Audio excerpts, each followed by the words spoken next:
اجلاسی هفتم مجلس وکلان خلق شهر پنجگین داوود ششم با سخن مقدمه‌ای رئیس اجلاس وکیل از حوزه انتخاباتی سوزنگران رقم 8 رئیس شهر عبدالخالق خلیزاده و صدا دادن سرود ملی به کار خود آغاز نمود. بعد انتخاب هیئت کاتبات و تصدیق روزنامه اجلاسی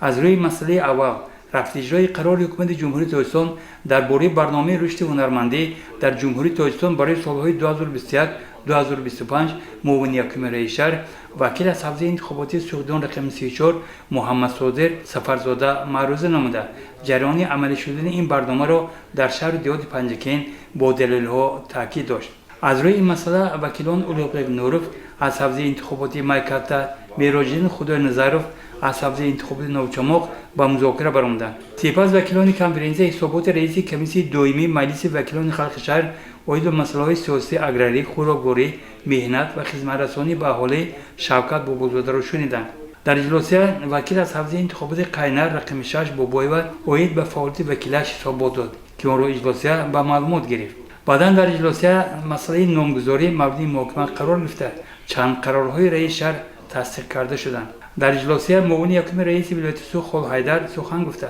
توجه وکیلان را به مسائل رشد هنرمندی تشکیل جایهای نوی کاری مقصدنام استفاده بردن گرانت‌های جدا شده پیشگیری جوانان از گرویدن به حزب حرکت‌های افراطگرا مبارزه با کووید 19 آمادگی به موسم ترامای زمستان